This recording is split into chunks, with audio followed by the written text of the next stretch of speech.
আমাদের এটা পূর্ব ঘোষিত কর্মসূচি। আপনারা জানেন গতকাল দুপুর 2টায় আমরা সংবাদ সম্মেলনের মাধ্যমে আমরা জানিয়েছিলাম, আলটিমেটাম দিয়েছিলাম যথাযথ কর্তৃপক্ষের কাছে যে 24 ঘন্টার ভিতরে যদি আমাদের দাবি, অর্থাৎ এক দফা দাবি যে ভিসি ডক্টর সুচিতা সৌমিনকে পদত্যাগ কিংবা অপসারণ না করা হয়, আমরা দক্ষিণবঙ্গকে গোটা বাংলাদেশ থেকে আলাদা করে দেব। অর্থাৎ আমরা দক্ষিণবঙ্গ ব্লকের কর্মসূচি ঘোষণা করেছিলাম, কিন্তু দুঃখের সাথে জানানো হয় 24 ঘন্টা অতিক্রম করে হয়ে গিয়েছে এবং এরই মধ্যে আমাদের 12 জন শিক্ষার্থী বন্ধুরা তারা অনশনের সিদ্ধান্ত নিয়েছে। সেই অনশনেরও ইতিমধ্যে অনেক গতকাল রাত 10টা থেকে শুরু হওয়ার পর তারা ইতিমধ্যে 5 জন মারাত্মকভাবে অসুস্থ হয়ে গিয়েছে।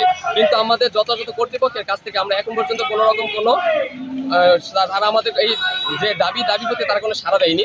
তাই আমরা আমাদের যে আলটিমেটাম দিয়েছিলাম সেই পূর্ব ঘোষিত কর্মসূচির অংশ হিসেবে আমরা এই রাজপথে নেমে আসতে বাধ্য হয়েছি। এবং আপনারা এটা জেনে থাকবেন, আমরা 24 ঘন্টা আলটিমেটাম দিলেও পরবর্তীতে সিদ্ধান্ত নিয়ে আর 2 ঘন্টা আমরা বাড়িয়ে দিই যেন আমাদের পক্ষে সিদ্ধান্তটা আসে।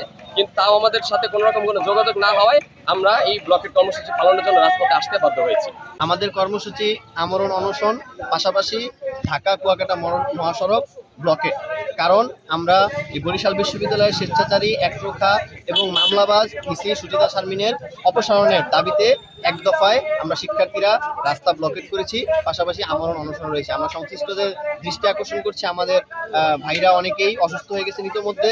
আমাদের দ্রুত যেন একজন শিক্ষার্থী বান্ধব এবং হলো যে মানব সত্তা সুলভ আমাদের সাথে যেন আচরণ করে, এরকম একজন ভিসি দিয়ে আমাদের বরিশাল বিশ্ববিদ্যালয়ের শিক্ষা কার্যক্রম সংশ্লিষ্টভাবে সুন্দরভাবে যেন এগিয়ে নিতে পারি, তার দিকে তারা কর্ণপাত করবে।